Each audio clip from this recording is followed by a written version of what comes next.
From KSAT 12, the Nightbeat starts right now.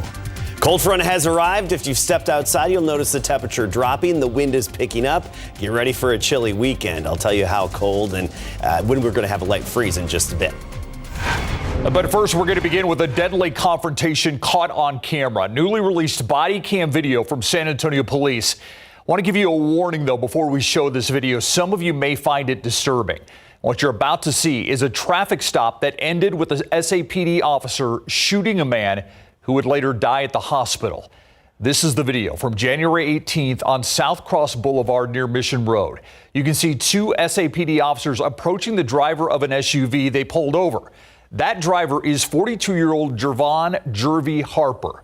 One of the officers asked Harper to get out of the vehicle because the officer smelled marijuana. When they start to arrest him, police allege he resists, and that led to a fight between the three that you see here. As officers tried to detain him during the struggle, one of the officers says he noticed Harper had a gun. Both officers pulled out their weapons. Officer Edgardo Valladares fired a single shot, hitting Harper. Harper was taken to the hospital where he later died. Now, it is not clear in that video if Harper ever pointed a weapon towards either of the officers or if he had a weapon on him. Police say he had a weapon near him. But again, that is not apparent in the video that we've seen tonight. The incident is currently being reviewed by the Bexar County District Attorney's Office. Police Chief William McManus said Harper had a history of violent offenses and was on probation when he was shot. This is a story we will certainly stay on top of. Also happening right now, another round of weekend closures at 1604 and I-10 on the city's northwest side. You are looking live at the frontage road along the ramp from westbound 1604 to I10 West. The clover leaves that connect 1604 westbound to I10 in both directions are going to be closed through 5 o'clock Monday morning. And happening now on the west side, construction over by SeaWorld is going to cause some delays for drivers. This is at State Highway 151 in Wiseman. It's expected to last all day tomorrow. For a complete list of all the road closures and detours, you can head over to KSAT.com. Now to a Nightbeat update. Do you remember these metal plates that you're about to see? We told you about it Tuesday on the Nightbeat, causing headaches for drivers on I-10 West at Frio. There you see it. This morning, TxDOT removed that plate. Now construction work in the area will continue while bridge joints are being replaced. The Calabar Road exit ramp on I-10 West is closed. TxDOT says the project will take some time before it's actually completed. They searched this wooded area for 2 days, but San Antonio police say their efforts to find little Lena Keel came up empty. Now her father says police aren't doing enough to bring his daughter home. The Night Team's Patty Santos continues to follow this story for us tonight. Maybe I don't know. Speaking through a translator, Lena Keel is calling on San Antonio police and FBI investigators to step up their search for his daughter, Lena. I demand for changing the case manager or the detective. The Keel family met with investigators Wednesday morning.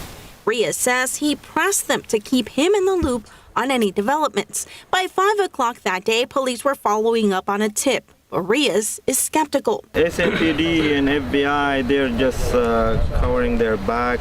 They're not working. They're just wasting their time, and they just, making like they're doing something, but actually they're not doing anything. Arias says police told him that an inmate gave them the tip that led them to this greenway near Blue Mill and Gardendale roads. It's less than a mile from where Lena was last seen. Thursday, we spoke to neighbors who say they saw an inmate walk through the woods with officers. But now they're telling us that there is tips coming from the prison or from the prisoners that Lena is killed or Lena is with them or she's buried somewhere here. As for his request to change investigators, Arias says he was told that's not an option. So I asked SAPD about that. The response to our email did not address the request for a new investigator. It did go on to say this: the latest tip was not credible, but this is still an active missing persons case. I also emailed the FBI about the Keel family's concerns. The FBI told KSAT it could not discuss its efforts publicly, but its statement says, in part, quote, "The FBI remains committed to working with our partners and doing everything we can to find Lena and bring justice justice to anyone who may have been involved in her disappearance. Now, Steve, Lena has been missing for more than 2 years, but the family is still hopeful that she will come home alive. And also, this coming week on Tuesday, she will be turning 6 years old. What they would give to have her back and have a birthday celebration. Yeah. Patty, thank you. Let's go give you a quick recap now on this whole case. Lena has been missing since December of 2021. She was last seen playing on the playground at the Villa del Cabo apartments on Fredericksburg Road. If you know anything that can help, the search for her is not over. That is clear tonight. You can call SAPD's Special Victims Unit at the number on your screen, 210-207-2313. And tonight we're hearing from the ex-wife of a man now facing the death penalty for attacking her and her 2 daughters. Stephen Clare, accused of shooting Mariah Gardner and stabbing their daughters. Their 11-month-old child was killed. On Thursday, the DA's office announced they would be pursuing the death penalty against Clare. Gardner says she is glad the death penalty against her ex is on the table tonight. This is something that my children and I have been forced to live with every single day. I will live with this trauma every single day for the rest of my life. And I will do whatever it takes to make sure that he is held accountable. Stephen Clare's next hearing is going to be in March 4th. A scheduling order expected to be decided on, which would then lay out the timeline of what's ahead for this case and when a possible trial date would be set.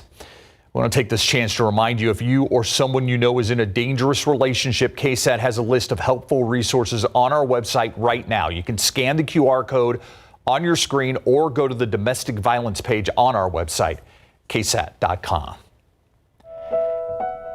The state of Texas opening a military base in Eagle Pass. Today's announcement marks Governor Greg Abbott's latest effort at border security. But as the Night Team's John Paul Barajas explained, some neighbors frustrated by the governor's decision. Razor wire Humvees and Texas National Guard soldiers. All are now part of daily life in Eagle Pass. It's really bad that it looks as if it was a war zone, said Sergio Ortiz. It was among several Eagle Pass residents we spoke to after plans for a new military base were announced. Governor Greg Abbott says it'll sit about 6 miles from city-owned Shelby Park. The state took over that park earlier this year and continues to deny Border Patrol agents access. He's doing it because he's running again. This is what I did. This is what I tried to do. And I think Abbott is, I don't know. I don't think he's helping us at all. This is an empty field right now, but the governor says come mid-April, they'll house 300 Texas National Guard members here. When it's all said and done, they'll have up to 1,800 with the capabilities of bumping that number up to 2,300 during migrant surges. What this is going to do is to dramatically improve the conditions for our soldiers. It will increase the speed and flexibility of the Texas National Guard to be able to respond to crossings. Border crossings hit a new high in December with nearly 300,000 reported. But U.S. Customs and Border Patrol says those numbers dropped by 50% in January. You credit the razor wire for the decline. You don't think Secretary of State Anthony Blinken's meeting with Mexico had anything to do with that? Of course not, because as everyone knows, it's not Mexico who controls the border. It's the cartels who control the border. Secretary Blinken met with Mexican officials in December. Since then, Mexico has deported migrants found riding trains headed to the U.S. John Paul Barajas, KSAT 12 News. Let's go to your Nightbeat News Flash now. 2 teenagers charged in the deadly shooting at the Kansas City Chiefs Super Bowl parade. They were arrested yesterday. Police say Wednesday's shooting stemmed from a dispute between several people. It ended in gunfire. The shooting sent panicked fans running and scrambling for safety. One woman was killed. More than 20 other people, mostly children, were hurt. A New York judge has ordered Donald Trump and his companies to pay $355 million in penalties. The judge found they engaged in a years-long scheme involving financial statements that inflated his wealth. Trump won't have to pay out the money immediately as an appeals process plays out, but today's verdict still a setback for the former president. He calls the verdict a, quote, complete and total sham. And that's a look at your Nightbeat News Flash. Presidential hopeful Nikki Haley stopping in San Antonio today to campaign. Haley's campaign hosted a meet and greet with voters at Viva Villa in historic Market Square. Her stop in San Antonio came just 30 minutes after Governor Abbott announced the addition of a new border base camp that John Paul just told you about. Haley says her plan to stop illegal migrant surges calls for letting Border Patrol do its job and get rid of sanctuary cities. We want to defund sanctuary cities once and for all. Put 25,000 Border Patrol and ICE agents on the ground and let them do their job. Go back to the Remain in Mexico policy so that no one even steps foot in the U.S. And instead of catch and release, we go to catch and deport. That is what will stop what's happening on the border. Today's stop in San Antonio, part of Haley's two-day fundraising swing through the state of Texas. And here are a few reminders before primary voting gets underway. Friday next week, the deadline to apply for a mail-in ballot. Early voting for the primary begins next week on Tuesday, as a matter of fact. And Election Day is on March 5th. The number of days are dwindling for a scrapyard on the southwest side to appeal the city revoking its license to recycle. But coming up tonight on the Nightbeat, we're walking you through how neighbors are meeting with city and state leaders and also Monterey to keep this discussion going ahead of a potential appeal process.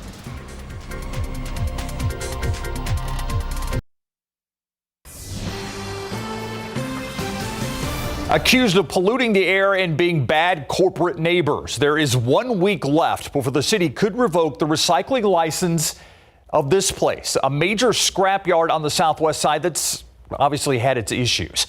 Tonight, as the days dwindle for Monterey Iron and Metal to appeal, neighbors met with the owners and state leaders to discuss ongoing concerns. The night team's Avery Everett was there as they sat down to try and find common ground.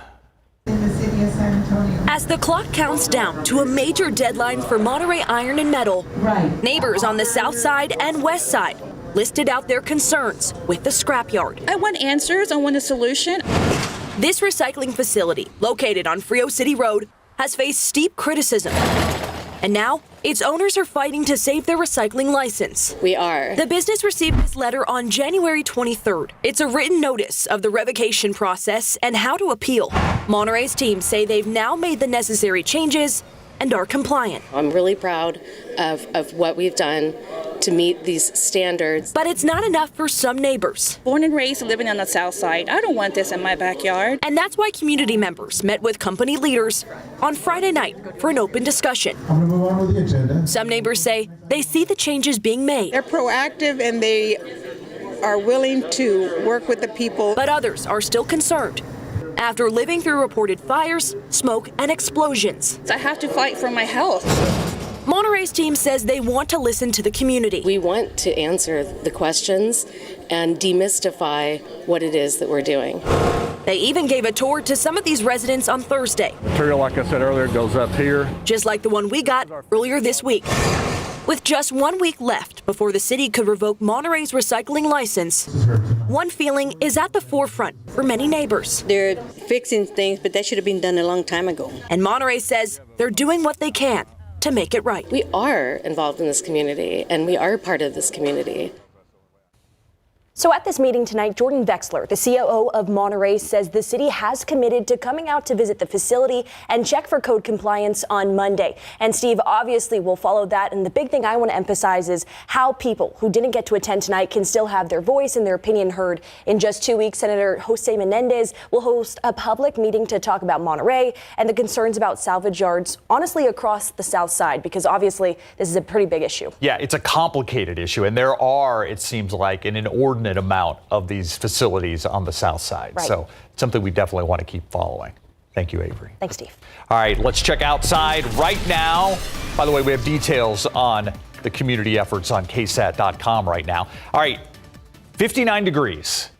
When's the real chilly stuff going to start coming in, Adam? Oh, when you roll out of bed tomorrow morning, Steve Spriester. Right. Yes, you're going to feel it, and especially Sunday morning. Sunday morning, that's going to be our low point temperature-wise. But the cold front has made it. It's here. The changes are happening quickly. And one in particular is the wind. Take a look at it. Steady out of the north at about 15 miles per hour. That is along and north of Highway 90 behind the cold front. The gusts, however, are a little bit higher and will continue to pick up through the night. Here's our futurecast with the wind gusts. Even by midnight, we're talking gusts between 30 and 35 miles per hour. First thing tomorrow morning, early in the morning, 6 a.m. Winds gusting at times up to 35 miles per hour. And that's going to be the case a good chunk of the day tomorrow. And then the wind gradually subsides by tomorrow evening. And tomorrow night, is going to be calm, but clear, dry, and getting cold. Take a look at our morning temperature trend. Near 40 tomorrow morning. By Sunday morning, a brief light freeze, about 32 in and around San Antonio. By Monday, still chilly, 36 degrees in the morning. And then by the middle of next week, temperatures rebound quite a bit and it gets more spring-like. But let's look at the current readings right now.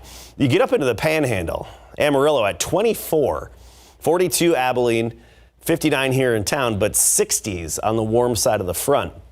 The front continues to push southward, and it's going to cool everybody off pretty quickly once it arrives. We're seeing about a 10-degree drop within an hour or two right when the cold front hits.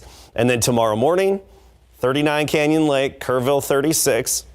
Here in San Antonio, right about 40 degrees. It's going to vary, though. 39 Timberwood Park, 43 Lavernia, 41 tomorrow morning in Helotes, and 39 Leon Springs. By tomorrow afternoon, we're right up near 50 degrees. Bernie 48, 53 Lackland, and Converse at 51 for the high temperature. Notice throughout the day, the temperature not climbing a whole lot. I mean, 7 a.m. at 40 degrees, by noon we're 47, and then only 51 in the afternoon. We'll have at least a decent amount of sunshine, especially by the midday through the afternoon. But tomorrow night is when the deepest chill really sets in. Right around 32 in and around San Antonio and Bexar County. And I think especially as a rule of thumb, along and north of Highway 90, anticipate the brief light freeze on Sunday morning. And even if the forecast right now calls for a few degrees above freezing, such as Floresville 34, I'd play it safe with the pets and the plants and just anticipate that light freeze. Sunday afternoon, we're at 57, so well below average for temperatures this whole weekend. But notice how we rebound quickly into next week. By Wednesday, we're talking 80 degrees. Nothing on authority radar right now, despite the passage of the cold front, and actually the rain that fell today was mainly south and east of town. Here's a look at the satellite and radar combined, and you'll see some of that shower activity from earlier today, generally just southeast of I-35 and up to an inch in the Carnes City area. This dip in the upper level flow is moving out. Our next feature is actually closer to Hawaii than it is us here in San Antonio. Big blue H here over the Pacific. That is headed over our way, and it's going to park itself over Mexico and creep enough into Texas to press down on us and warm us up a little bit. It's our first taste of a big blue H, if you will, and that's why we're going to be very spring-like as we get into the middle part of next week. So 50s for highs this weekend. It's going to be chilly, windy tomorrow, but we don't have to deal with the wind on Sunday. And then you look ahead to next week. Those mornings are warming up and the afternoons are back to 80 degrees. And if you want a little taste of spring, we have some early budding bluebonnets in the backyard near Seguin. That's a bounty of bluebonnets in that backyard. Beautiful bevy of bluebonnets. Exactly. Budding in the backyard. All right, let's talk about the Spurs and the All-Star weekend. They're on the same team for most of the regular season, but they weren't tonight. They weren't. Victor Wembanyama and Jeremy Sohan competing. Well, they could have competed against each other. It just all played out in some way, shape, or form. We'll show you how it all happened. They were ready to ball, but we'll show you who came away with the Harvard. Plus, tonight's high school basketball playoff slate didn't disappoint. Highlights right after the break.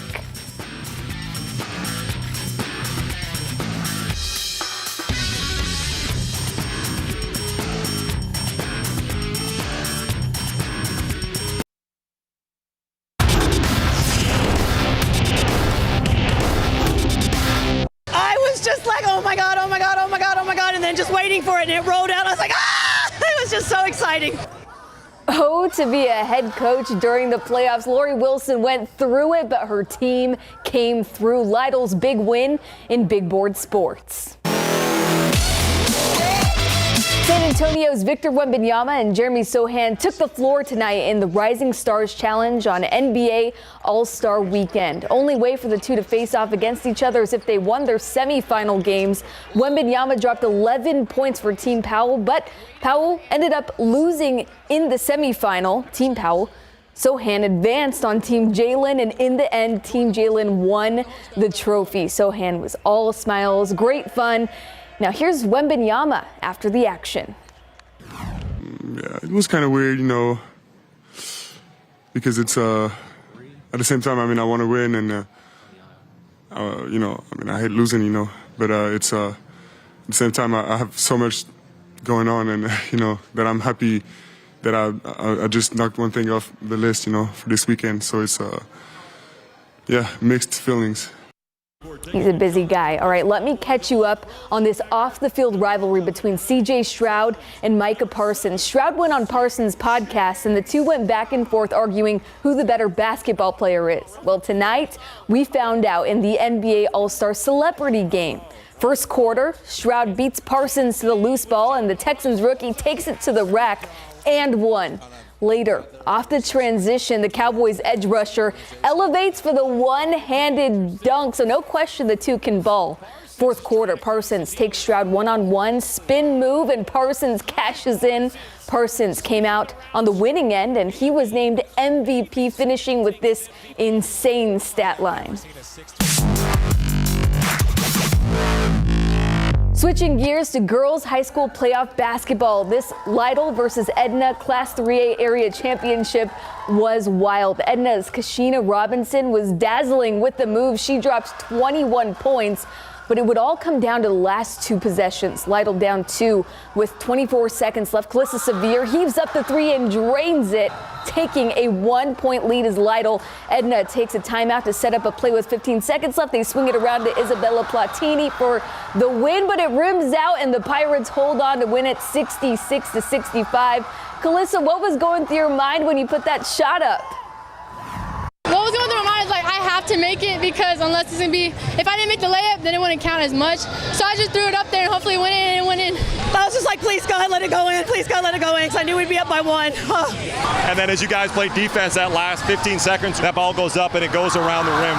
What were you thinking during that? I was just like, oh my God, oh my God, oh my God, oh my God, and then just waiting for it, and it rolled out. I was like, ah! It was just so exciting. All right, in the other Seguin gym was a 6A showdown between the defending champs, the Clark Cougars, taking on Cedar Ridge. Ariana Robertson was putting in work, getting her own rebound, hitting the spin move, and getting 2 off the glass. The Raiders were also working for offensive boards as Kelly Ufademia fights for it and gets rewarded for her hard work. But in the end, the Cougars pull away to win it 65-52. All right, after the break, tonight's bull riding highlights from the San Antonio Stock Show and Rodeo.